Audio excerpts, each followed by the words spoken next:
Hello, good evening. कसे आहात तुम्ही? आज ॲक्च्युली खूप दिवसानंतर व्लॉग शूट करत आहे मी. कारण तेवढा माझ्याकडे पॉसिबल वेळ नाही आहे की मी व्हिडिओ प्रॉपर शूट करू. पण मी काही असे व्हिडिओज क्लिक केलेले आहेत, ते मला तुमच्यासोबत शेअर करायचे. ते करू मी हळूहळू शूट करेन. थोडंसं वेळ लागेल, पण अप टू डेट मी होणार रोज व्लॉग टाकायसाठी. तर ॲक्च्युली अद्विकाला पण बरं नव्हता, मलाही फीवर होता. आणि तुम्हाला माहिती आहे, जेव्हा घरच्या व्यक्तीला कोणी आजारी असतो किंवा काय, तर घर पूर्ण स्टॉप होऊन जातो एका जागेवरच. तर सर्व गोष्टी तिकडच्या तिकडंच थांबून जातात. सेम ॲज इट इज माझ्यासोबत ते घडतं आहे. म्हणून मी तेवढा प्रॉपर वेळ नाही देऊ शकत, कारण सर्व काही बघावं लागते. तेवढं पॉसिबल होत नाही आहे. पण ठीक आहे, मी हळूहळू प्रयत्न करेन की हळूहळू ग्रो करू. तर आज व्हिडिओ शूट करायचा म्हणजे थोडासा वेळ भेटला, तर म्हटलं आज वाय नॉट करूया व्हिडिओ. तर म्हणून मी आज व्हिडिओ शूट करायला घेतलेला आहे. तर मला आज हे सांगायचं आहे, ॲक्च्युली मला तुम्हाला विचारायचं आहे की तुम्ही मला असं विचारत असाल की आज तू एवढी तयार होऊन का बसलेली आहे, कारण की नॉर्मली तर मी अशीच असते. तर आज तू तयार होऊन का बसलेली आहे? तर तयार होऊन मी ह्यासाठी बसलेली आहे, कारण मी आज गेली होती, मला पूजेचा इन्व्हिटेशन होता. तर वास्तूचा इन्व्हिटेशन होता, तर मी तिकडे गेली होती. नॉर्मली मी कुठल्याही फंक्शनमध्ये, गेट टुगेदरमध्ये लवकर जात नाही. बट मी आता लिटरली थोडंसं असं ठरवलं आहे की नाही, आता मला हर एककडे आपली प्रेझन्स द्यायची आहे. तर त्याच ह्याच्याने मी आज गेली होती वास्तूच्या पूजेला. तर तिथून मी जाऊन आली.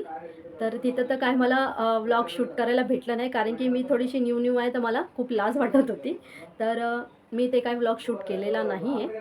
बट काही फोटोज क्लिक केलेले आहेत, ते मी एंडमध्ये शेअर करणार. तर तुम्ही ते फोटो नक्कीच बघा आणि तुम्हाला आवडेल बघून की मी कुणाच्या पूजेला गेली होती, कुणाच्या इथे वास्तूला गेली होती. आपण सर्वच त्यांचे फॅन आहोत. तुम्हीही आहात, मीही आहे, माझे हजबंड, इवन खूप सारे लोक आहेत त्यांचे फ्रेंड. तर मी सांगून देते मी कोणाच्या इथे पूजेला गेली होती. तर मी गेली होती शिवाली परबच्या इथं पूजेसाठी, वास्तुपूजेसाठी. ते कोण आहे, ते हास्य जत्राची कंटेस्टंट आहे आणि ते खूप फेमस आहेत. हे तुम्हाला माहीतच असणार, मला सांगायची काही गरज नाही आहे. ते खरंच खूप छान आहे आणि खरं सांगू ना, तर खूप डाऊन टू अर्थ आहे ती. म्हणजे मला असं वाटलं नाही की ती म्हणजे एक सेलिब्रिटी आहे म्हणून, म्हणजे नॉर्मलच वाटत होते आपल्यासारखी. आणि खरं सांगू, एक गोष्ट खूप सुंदर आहे. खूप खूप खूप सुंदर आहे ती. म्हणजे टी व्हीमध्ये सुंदर दिसते, पण त्याच्यापेक्षा जास्त रिअलमध्ये खूप सुंदर आहे ती.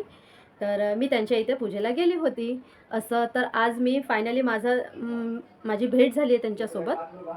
तर शिवाली परबला आम्ही कसे ओळखतो, ॲक्च्युली मी नाही ओळखत. माझ्या हजबंडच्या ओळखीचे आहेत ते. ॲक्च्युली त्यांच्या बाजूला राहायचे. माझे हजबंड नेहमीच सांगतात, जेव्हा पण तिचा शो बघतात ना, तर तिला नेहमीच मला म्हणतात तिचा खूप स्ट्रगल राहिला आहे. म्हणजे तिने खूप स्ट्रगल केलेलं आहे हर एका गोष्टीसाठी. म्हणजे काही काही अशा गोष्टी मला सांगतात ते, की तिचा खूप स्ट्रगल राहिला आहे लाईफमध्ये. आणि म्हणजे मी त्यांना काही विचारून ते म्हणतात त्या मुलीचा खूप स्ट्रगल राहिला आहे आणि एका शॉर्टपासून ती आज इथपर्यंत पोचली आहे. म्हणजे तिने किती मेहनत घेतली असेल ते तिलाच माहिती आहे ॲक्च्युलीमध्ये. आणि आपण बोलतो की बाई हे ॲक्टर्स वगैरेचं काम, हे काय काय करतात, मेकअप करून ॲक्टिंगच तर करायचे, असं काही नाही आहे. त्यांची किती मेहनत आहे, त्यांचे किती टेक्स होतात. आपण कधी कधी शूट करताना किती इरिटेट होतो, तर तुम्ही विचार करा की त्यांना किती त्रास होत असेल, तरी ते हसून हसून आपल्या कामाला खूप एन्जॉय करतात. त्याला अप्रिशिएट करा. आणि खरंच मला मनापासून खूप आवडलं. आणि जे केलं आहे ना, ते हर एक मुलगी नाही करत. तर मला एवढंच बोलायचं आहे बस. कारण की मी आता जास्त बोललं तर मी रडून देणार. म्हणून बस आता मी माझा व्लॉग इथंच एंड करते. तुम्हाला माझे व्लॉग्स कसे वाटतात मला कमेंटमध्ये नक्कीच सांगा.